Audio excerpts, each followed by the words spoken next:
Bharatiya Janata party के नवीन अध्यक्ष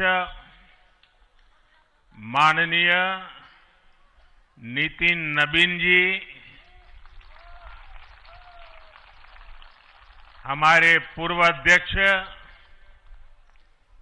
JP Nadda ji, Bhajpa परिवार के अन्य सभी वरिष्ठजन, देश भर से आए कार्यकर्ता साथी, देवी और सज्जनों, सर्वप्रथम माननीय नितिन नबीन जी को दुनिया के सबसे बड़े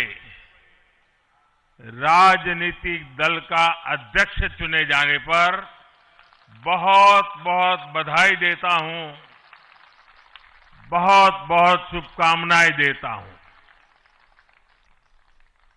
बीते कई महीनों से संगठन पर्व यानी कि पार्टी का छोटी सी इकाई से लेकर के राष्ट्रीय अध्यक्ष चुनने की एक व्यापक प्रक्रिया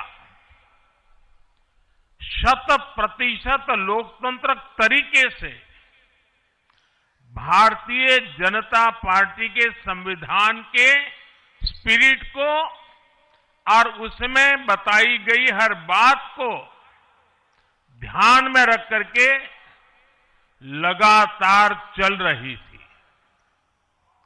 आज उसका विधि पूर्वक समापन हुआ है।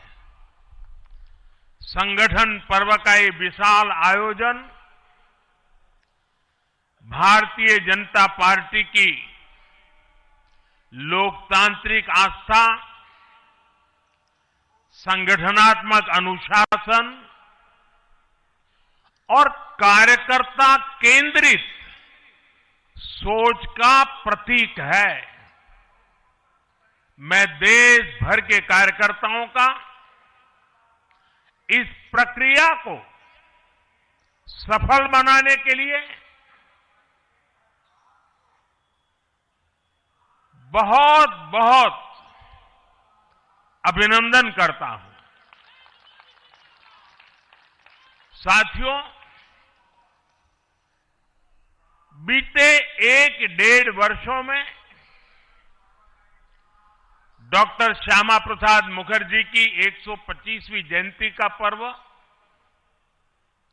अटल जी की 100वीं जन्म जयंती, राष्ट्रीय स्वयंसेवक संघ के 100 वर्ष, ऐसे महापर्व हम मनाते रहे हैं। ये वो प्रेरणाएं हैं जो देश के लिए जीने के हमारे संकल्प को और मजबूत करती है। हमारा नेतृत्व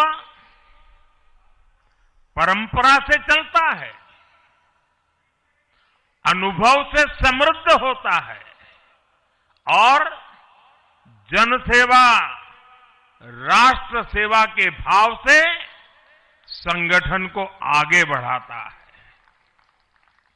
साथियों, अटल जी, आडवाणी जी और मुरली मनोहर जोशी जी के नेतृत्व में बीजेपी ने शून्य से लेकर शिखर तक का सफर देखा है। इस सदी में वेंकैया नायडू जी और नितिन गडकरी जी सहित हमारे कई वरिष्ठ साथियों ने संगठन को विस्तार दिया है। राजनाथ जी के नेतृत्व में पहली बार बीजेपी ने अपने दम पर पूर्ण बहुमत हासिल किया। फिर अमित भाई के नेतृत्व में देश के अनेक राज्यों में भाजपा की सरकारें बनी। लगातार दूसरी बार केंद्र में बीजेपी की सरकार बनी। फिर जेपी नड्डा जी के नेतृत्व में भाजपा पंचायत से लेकर पार्लियामेंट तक और सशक्त हुई। केंद्र में लगातार तीसरी बार भाजपा एनडीए की सरकार बनी।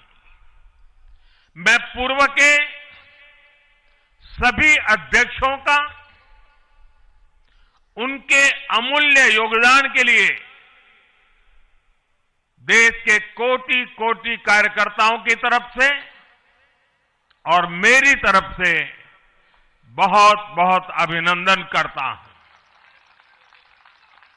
साथियों, आप जानते हैं आज भाजपा का जितना फोकस संगठन के विस्तार पर है, उतनी ही बड़ी प्राथमिकता कार्यकर्ता के निर्माण की भी है। भाजपा एक ऐसी पार्टी है जहां लोगों को लगता होगा कि नरेंद्र मोदी देश के प्रधानमंत्री है, तीसरी बार प्रधानमंत्री बने, 50 साल की छोटी आयु में मुख्यमंत्री बन गए, 25 साल से लगातार हेड ऑफ द गवर्नमेंट रहे हैं। ये सब अपनी जगह पे हैं, लेकिन इन सबसे भी बड़ी चीज मेरे जीवन में है, मैं भारतीय जनता पार्टी का कार्यकर्ता हूं। ये सबसे बड़ा गर्व है। और जब बात पार्टी के विषयों को आती है, तब माननीय नितिन नवीन जी, मैं एक कार्यकर्ता हूं, वे मेरे बॉस हैं।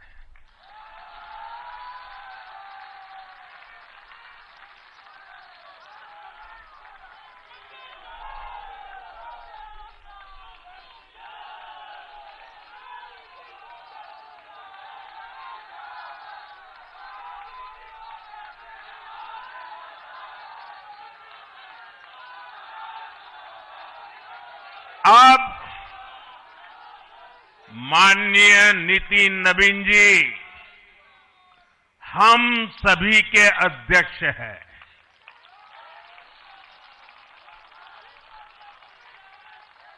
और उनका दायित्व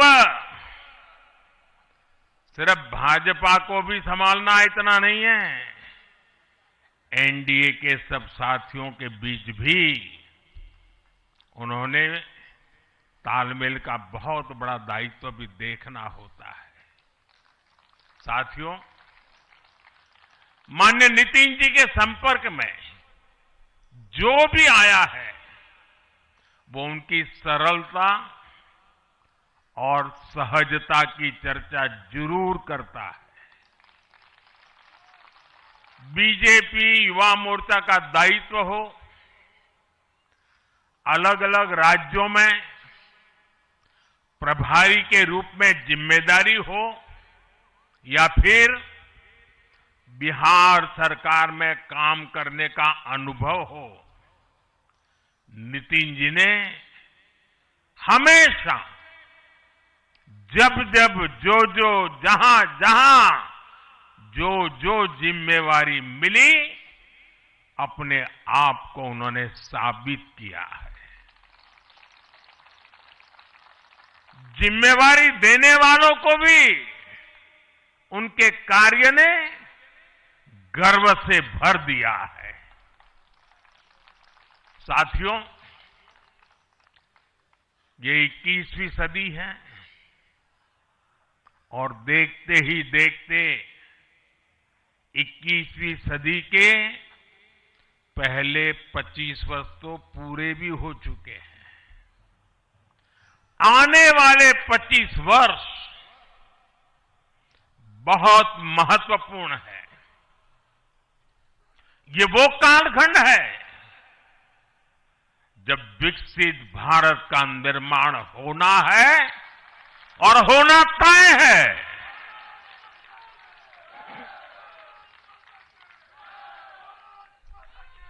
इस महत्वपूर्ण कालखंड की शुरुआत में हमारे माननीय नितिन नवीन जी बीजेपी की विरासत को आगे बढ़ाएंगे।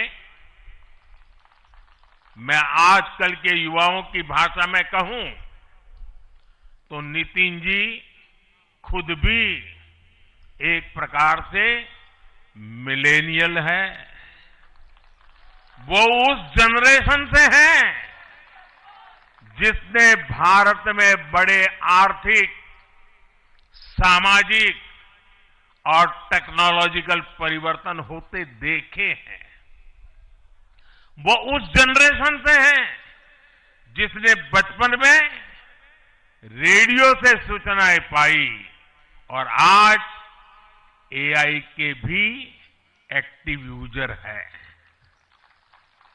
नितिन जी के पास युवा ऊर्जा भी है और संगठन में कार्य का लंबा अनुभव भी है। ये हमारे दल के हर कार्यकर्ता के लिए बहुत उपयोगी होगा। साथियों, इस वर्ष जनसंघ की स्थापना को 75 वर्ष हो रहे हैं और मैं आज इन 75 वर्ष लगातार लक्षावधि कार्यकर्ताओं ने, अनेक परिवारों ने, अनेक पीढ़ियों ने जो त्याग, तपस्या और बलिदान दिए हैं, मैं उनको आदरपूर्वक नमन करता हूं। जनसंघ रूपी वटवृक्ष से ही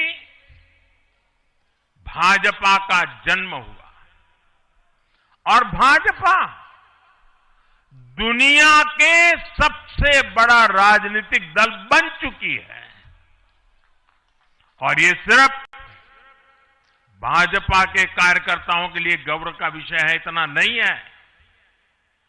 देश के राजनीतिक समीक्षकों को दुनिया को ये बात बतानी चाहिए कि भारत एक ऐसा देश है जिसकी रगों में इसकी मजबूती से लोकतंत्र चल रहा है, कि जहां दुनिया की सबसे बड़ी पॉलिटिकल पार्टी है। साथियों, बीजेपी एक संस्कार है। बीजेपी एक परिवार है। हमारे यहां मेंबरशिप से भी ज्यादा रिलेशनशिप होती है।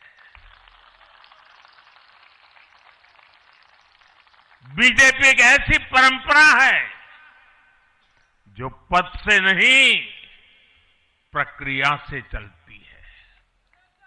हमारे यहां पदभार एक व्यवस्था है और कार्यभार ये जीवन भर की जिम्मेदारी है। हमारे यहां अध्यक्ष बदलते हैं लेकिन आदर्श नहीं बदलते। नेतृत्व बदलता है लेकिन दिशा नहीं बदलती। साथियों, भाजपा का स्वरूप नेशनल है। भाजपा का स्पिरिट नेशनल है, क्योंकि हमारा जुड़ाव लोकल है। हमारी जड़ें जमीन के नीचे गहरी है। इसलिए भाजपा रीजनल एस्पिरेशन को प्लेटफॉर्म देती है, उन्हें नेशनल एम्बिशंस का आधार बनाती हैं। और इसलिए आज देश के कोने कोने के लोग भाजपा के साथ हैं, भाजपा के साथ जुड़ रहे हैं। और इतना ही नहीं, जो भी अपनी राजनीति का प्रारंभ करना चाहता है, उसको भी भाजपा का प्रवेश द्वार सबसे उत्तम, सबसे सुरक्षित लगता है।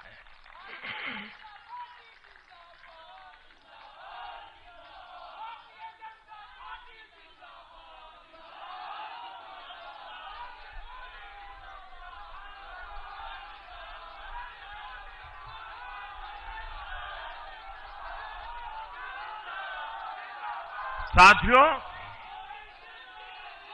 जनता जनार्दन की सेवा ये हमारे लिए हमेशा सर्वोपरि रही है। हमने सत्ता को सुख का नहीं बल्कि सेवा का माध्यम बनाया है। इसलिए भाजपा पर जनता का विश्वास निरंतर मजबूत होता गया है। अगर बीते 11 वर्षों की ही बात करें तो भाजपा की यात्रा जन विश्वास अर्जित करने की अद्भुत यात्रा रही है। बीते 11 वर्षों में बीजेपी ने हरियाणा, असम, त्रिपुरा और ओडिशा में पहली बार अपने सामर्थ्य से सरकार बनाई। पश्चिम बंगाल और तेलंगाना में भाजपा जनता की एक बड़ी आवाज बनकर उभरी है। अक्सर होता यह है कि लंबे कार्यकाल के बाद सरकारों के लिए टिके रहना मुश्किल होता है, लेकिन बीजेपी ने इस ट्रेंड को भी तोड़ दिया है।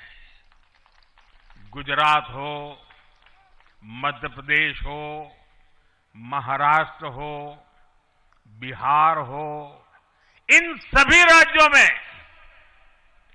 कई कार्यकाल के बावजूद बीजेपी पहले से भी बड़े जनादेश के साथ सरकार में लौटी है।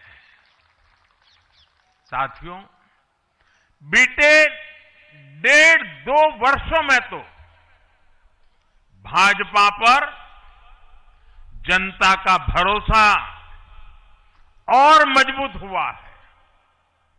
विधानसभा हो या स्थानीय निकाय, बीजेपी की स्ट्राइक रेट अभूतपूर्व रही है। इस दौरान देश में 6 राज्यों में विधानसभा चुनाव हुए हैं। इनमें से 4 चुनाव बीजेपी एनडीए ने जीते हैं। साथियों, आज भाजपा सिर्फ संसद और विधानसभा की नहीं बल्कि नगर पालिकाओं और नगर निगमों में भी पहली पसंद है। और इसका ताजा उदाहरण अभी हमारा महाराष्ट्र है। हाल में जो मेयर और पार्षदों के चुनाव परिणाम सामने आए, अभूतपूर्व है। बीजेपी महाराष्ट्र के स्थानीय निकायों में नंबर 1 पार्टी बनी है। कुल 29 में से 25 बड़े शहरों की जनता ने बीजेपी एनडीए को चुना है। कुल जितने पार्षद जीते हैं उनमें से 50% बीजेपी के हैं। ऐसे ही केरला में भी आज बीजेपी के करीब 100 पार्षद हैं। केरला की राजधानी तिरुअनंतपुरम की जनता ने मेयर चुनाव में 45 साल बाद लेफ्ट से सत्ता छीनी और भाजपा पर भरोसा किया। मुझे पूरा विश्वास है कि आने वाले विधानसभा चुनावों में भी लोग केरला में बीजेपी को अवसर जरूर देंगे। साथियों, बीजेपी निरंतर जीत रही है, उसका विस्तार हो रहा है। ये निश्चित तौर पर हम सभी के लिए गर्व का विषय है, लेकिन हम ये सभी के लिए बहुत बड़े दायित्व का बोध भी है और दायित्व बोध का समय भी है। कभी भाजपा ने पार्टी विद अ डिफरेंस के रूप में अपनी यात्रा शुरू की थी। आज बीजेपी पार्टी ऑफ गवर्नेंस भी है। देश के आजादी के बाद शासन के अलग अलग मॉडल देखे हैं। कांग्रेस के परिवारवाद का मॉडल, लेफ्ट का मॉडल, क्षेत्रीय दलों का मॉडल, अस्थिर सरकारों का दौर, ये सब मॉडल देख चुका है। लेकिन आज देश स्थिरता, सुशासन और संवेदनशीलता वाला भाजपा का विकास मॉडल देख रहा है। साथियों, ये भाजपा ही है जिसने सामाजिक न्याय के नारे को सच्चे स्वरूप में जमीन पर उतारा है। हमने गरीब कल्याण की योजनाओं को सरकारी फाइलों से निकालकर गरीब के घर तक पहुंचाया है। साथियों, मैं आपको कुछ उदाहरण देता हूं। आजादी के 70 वर्ष बाद सिर्फ 3 करोड़ ग्रामीण परिवारों तक ही पाइप से पानी पहुंच पाया था। माताओं बहनों की पीड़ा, पानी के लिए उनके संघर्ष की सूद लेने वाला कोई नहीं था। और मुझे याद है, मैं जब गुजरात में राजनीतिक क्षेत्र में नहीं आया था, सामाजिक जीवन में काम करता था, तो हमारे यहाँ एक धंधुका करके स्थान है, वहां मैं जाता था तो वो मुझे वहां के लोग कहते थे कि आप यहां रात को मत रुकिए और जब भी आपका दौरा हो तो सुबह 10 बजे के बाद आइए। नॉर्मली मेरा नेचर रहता था कि हर नए स्थान पर जाकर के रात को रुकूं, कार्यकर्ताओं से मिलूं, लेकिन धंधुका वाले मना करते थे। क्यों? वो कहते पानी नहीं है, सुबह हम आपको स्नान करने के लिए पानी नहीं दे पाएंगे। वहां तो कहावत चलती थी कि बेटी को बंदूकें दो लेकिन धंधुके मत दो, यानी उसको बंदूक लगा मार दो लेकिन धंधुके में शादी मत करो। पानी नहीं था। ये दर्द मैंने देखा है।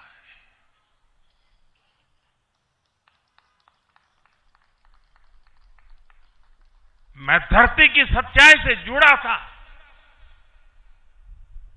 माताओं बहनों की पीड़ा अपनी आंखों के सामने देखी थी और तब हम जल जीवन मिशन लेकर आए और सिर्फ 5-6 साल में 12 करोड़ से ज्यादा परिवारों को नल से जल की सुविधा से जोड़ा।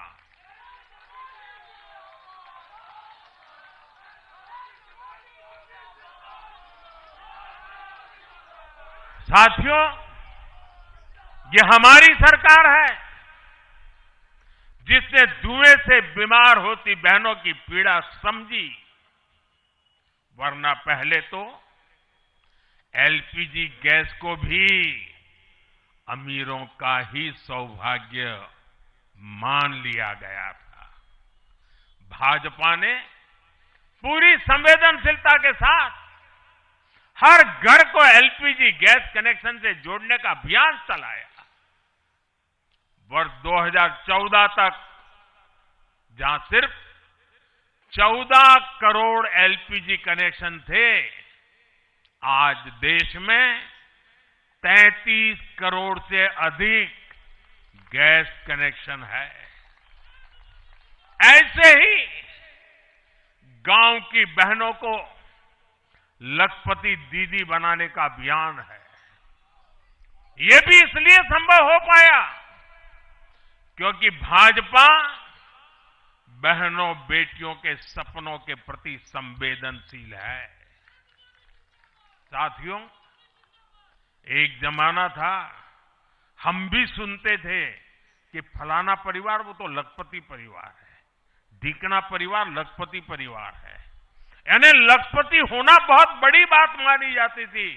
ये मोदी है जो सपने देखता है कि मेरे गांव की गरीब मां भी लखपति दीदी बनेगी।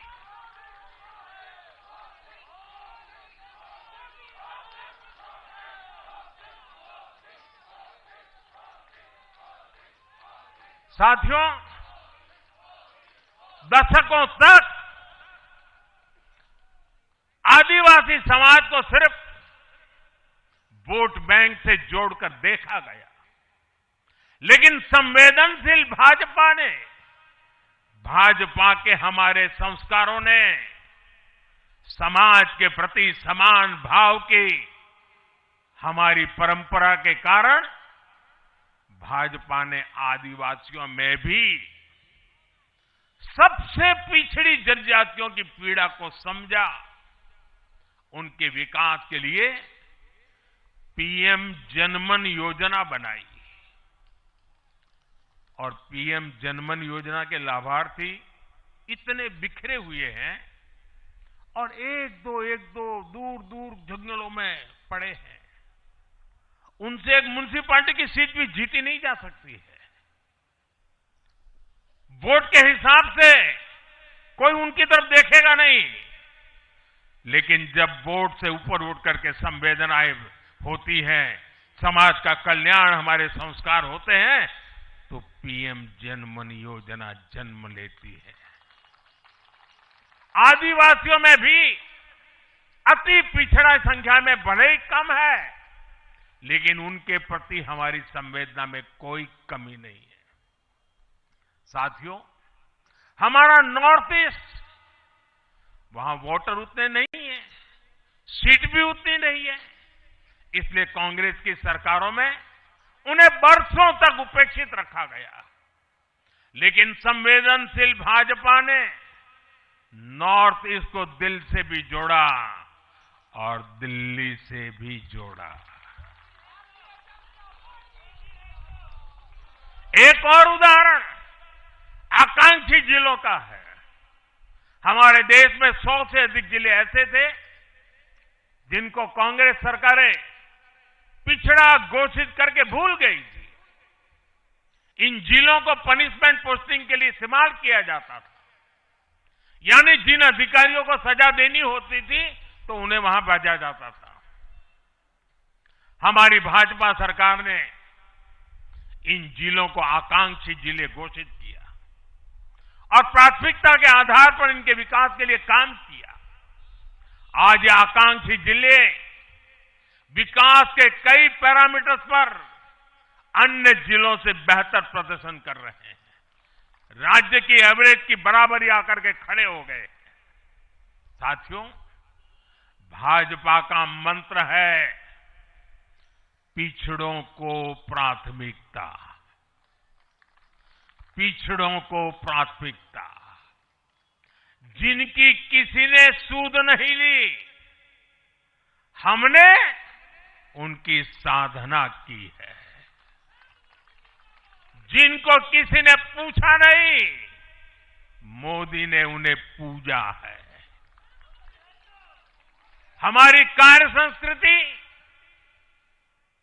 सर्वसमावेशी है, सर्वांगीण है, सर्वस्पर्शी है, सर्वहितकारी है, सर्व कल्याणकारी है। और ये कार्य संस्कृति गरीब को समान अवसर देने वाली है, गरीब को सशक्त करने वाली है। इसी वजह से सिर्फ एक दशक में 25 करोड़ लोगों ने गरीबी को पराजित किया है। और ये 25 करोड़ लोग कौन हैं? इनमें सबसे अधिक दलित, पिछड़े और आदिवासी परिवार है।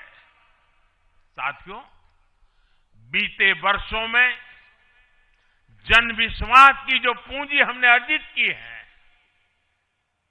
उस भरोसे को कायम रखना बहुत बड़ी जरूरत है। देश की जनता 2047 तक विकसित भारत बनाने के लिए संकल्पित है। इसलिए बीते 11 वर्षों में रिफॉर्म्स की जो यात्रा हमने शुरू की है, वो अब रिफॉर्म एक्सप्रेस बन चुकी है। हमें राज्यों के स्तर पर, शहर की इकाइयों के स्तर पर, जहां भी भाजपा एनडीए सरकारें हैं, वहां रिफॉर्म्स की गति तेज करनी है। भाजपा सिटी गवर्नेंस का भी एक नया मॉडल देश के सामने प्रस्तुत कर रहे हैं। इस लक्ष्य के साथ हम आगे बढ़ना चाहते हैं। साथियों, जब हम सत्ता में नहीं भी थे, तब भी हम अपने मूल आदर्शों से कभी नहीं भटके। हम राष्ट्र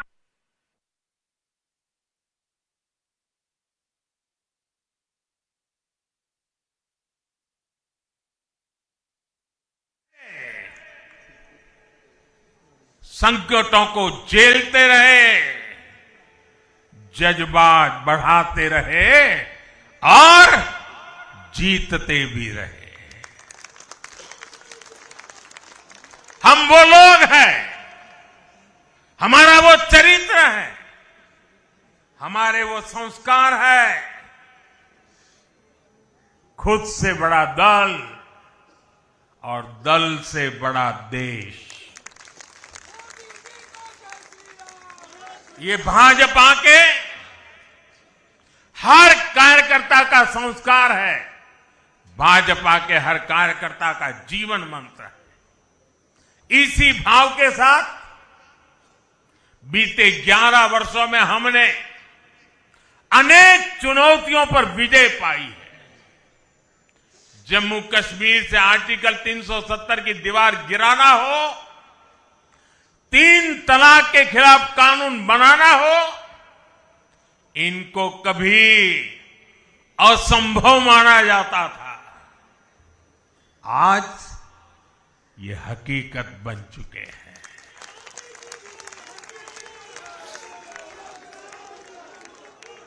आज देश में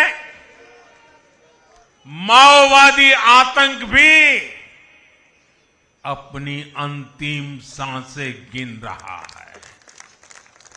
साथियों, आगे भी हमें हर चुनौती का पूरे सामर्थ्य से सामना करना है।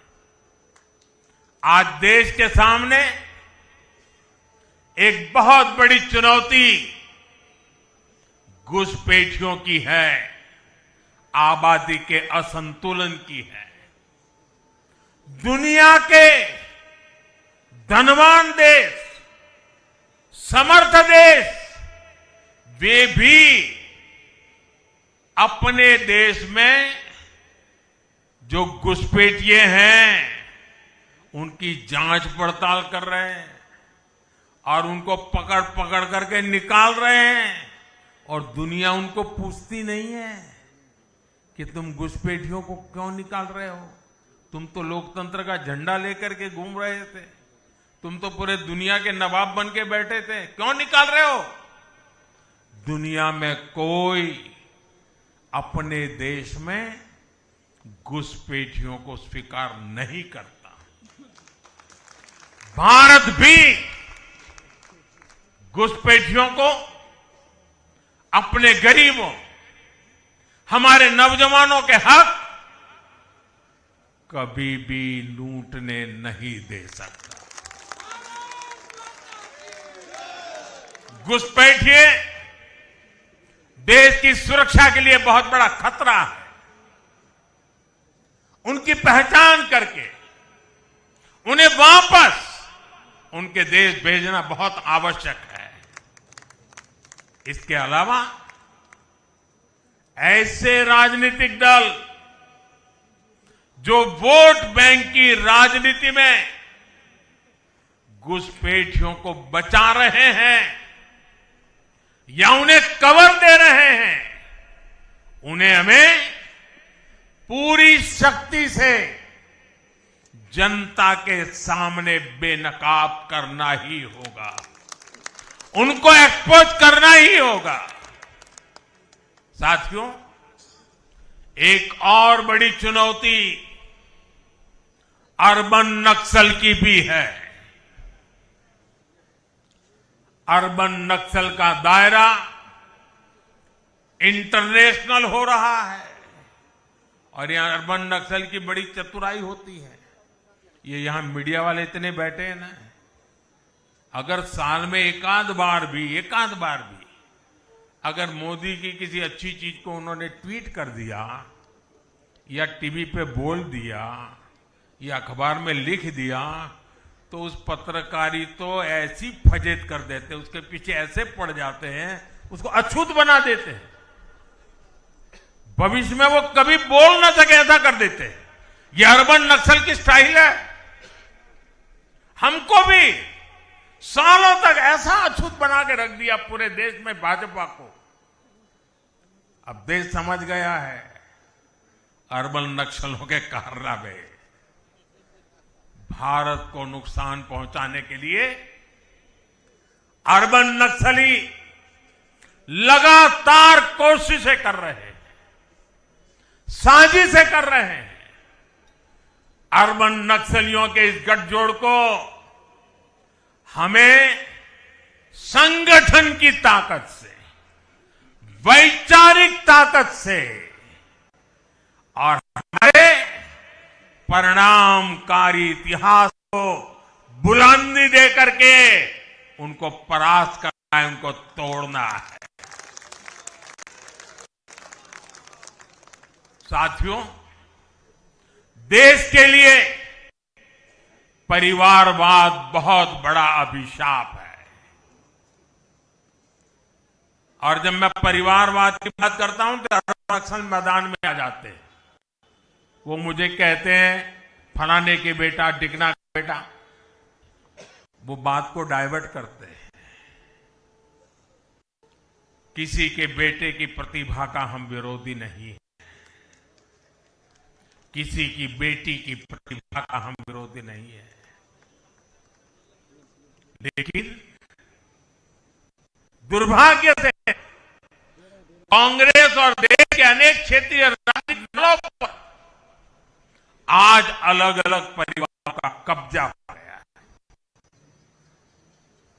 पार्टी का जन्म किसी परिवार ने किया, पार्टी में लगातार एक के बाद एक उनके परिवार के ही अध्यक्ष होते हैं। पार्टी की पूरी निर्णय प्रक्रिया उस परिवार के हाथ में होती है। पार्टी का कोई भी कार्यकर्ता हो, उसको विचार से लेना देना नहीं, उनको उस परिवार से समर्पित रहना पड़ता है। ये परिवारवाद खतरनाक है, ये लोकतंत्र का दुश्मन है। और इस परिवारवादी राजनीति ने देश के नौजवानों के लिए दरवाजे बंद कर दिए, उनके आगे आने के सारे मौके खत्म कर दिए हैं। और इसलिए देश के इन युवाओं को अवसर मिलने ही चाहिए जो राजनीति के माध्यम से नए समाधान देने के लिए आगे आना चाहते हैं।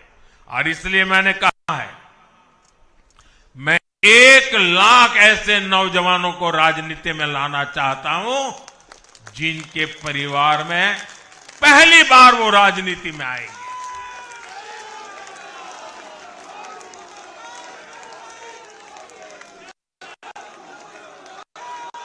साथियों, अपने इन प्रयासों के बीच हमें हर उस बुराई से दूर रहना है। और ये बात मैं जरा गंभीरता से बताना चाहता हूं। जनता हमें आशीर्वाद दे रही है, निरंतर आशीर्वाद दे रही है। हम जो कुछ भी है, जनता जनार्दन के आशीर्वाद के कारण, जो कुछ भी है, मेहनत कश समर्पित कार्यकर्ताओं के परिश्रम के कारण है। और इसलिए जब इतने बढ़ रहे हैं, इतना सम्मान मिल रहा है, इतनी स्वीकृति मिल रही है, तब हमारा दायित्व अनेक गुना बढ़ जाता है।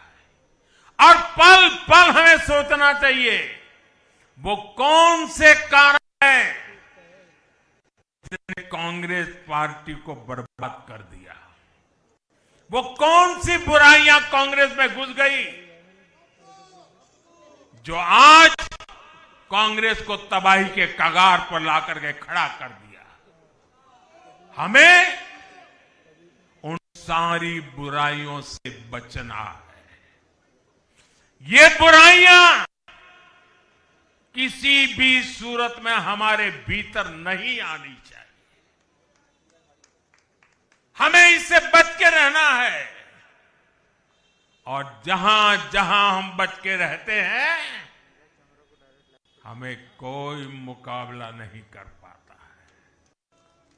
साथियों, आज देश को याद भी नहीं होगा कि 1984 में, 1984 में कांग्रेस को 400 से अधिक सीटें मिली थी, नेहरू जी के जमाने से भी ज्यादा। और देश ने करीब करीब 50% वोट दिया था कांग्रेस को। लेकिन आज कांग्रेस 100 सीटों के लिए तरस गई है। कांग्रेस अपने इस घनघोर पतन की कभी समीक्षा नहीं करती, क्योंकि अगर समीक्षा करेंगे, ये पतन के कारणों की ओर जाएंगे, तो फिर उसी परिवार पर सवाल उठेंगे। जिस परिवार ने कांग्रेस पर कब्जा करके रखा है और इसलिए बहाने ढूंढते रहते हैं। पतन की तरफ सही कारण ढूंढने की हिम्मत तक खो चुके हैं वो लोग। साथियों, दूसरी तरफ भाजपा है। हम हार और जीत के बाद समीक्षा करते हैं। मैं आपको फिर महाराष्ट्र चुनाव का नतीजों का उदाहरण दूंगा। महाराष्ट्र में हम निकाय चुनाव जीतने के बाद जश्न में डूबे नहीं, बल्कि मैं तो अभी पढ़ रहा था कि उसी दिन से हमारे महाराष्ट्र के कार्यकर्ता आने वाले पंचायत के चुनावों की तैयारियों के लिए बैठक शुरू कर दी थी। मुझे याद है 2002 में हमने भव्य विजय प्राप्त किया गुजरात में। चारों तरफ आनंद उत्सव का माहौल था। देश भरिया का मीडिया भी वहां मौजूद था। अर्बन नक्सल तो बड़ी संख्या में आए थे। वो बेचारे मेरे पराजय का जश्न मनाना चाहते थे, तो वो ढूंढ रहे थे सारी चीजें। और मैं एक मीटिंग में बैठा था, तो उनको बड़ा आश्चर्य हुआ कि इतना जलसा चल रहा है और ये कैसा मुख्यमंत्री है जो आज चुनाव नतीजे आए हैं और बैठा है। और मैं क्या कर रहा था, मैं कार्यालय में मीटिंग ले रहा था और मैंने पूछा, अच्छा बताओ भाई इतनी हार क्यों गए। ये भाजपा है जो जीत का जश्न मनाते समय भी अपनी कमियों की लगातार समीक्षा करता है और कमियों से उभरने के लिए हर समय का उपयोग करता है। लोकतंत्र में इसी स्वस्थ परंपरा को, इसी डेडिकेशन को हम सब कार्यकर्ताओं की जिम्मेवारी है, हमें आगे बढ़ाना है। हमें ध्यान रखना है कि जो कांग्रेस की बुराइयों से बचेगा वही देश में आगे बढ़ेगा। साथियों, आज भाजपा परिवार को अपना नया मुखिया मिला है। कांग्रेस की बुराइयों से बचेगा वही देश में आगे बढ़ेगा। साथियों, आज भाजपा परिवार को अपना नया मुखिया मिला है, ऊर्जावान मुखिया मिला है, अनुभवी मुखिया मिला है और भाजपा परिवार की हमारी ताकत हर कार्यकर्ता का परिश्रम है, उसकी सामूहिक चेतना है।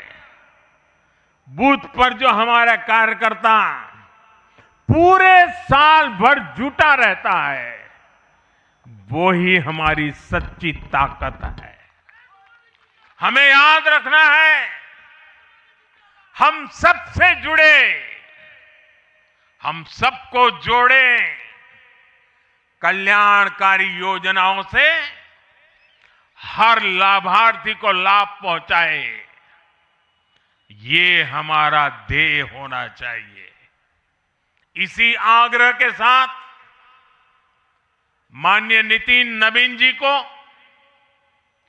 बीजेपी के कोटि कोटि कार्यकर्ताओं की तरफ से पुनः बहुत बहुत शुभकामनाएं देता हूं।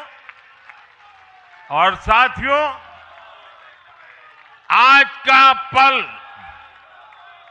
हम सबके लिए बहुत विशेष पल है। हमारे राष्ट्रीय अध्यक्ष जी अब हमारा मार्गदर्शन करने वाले हैं।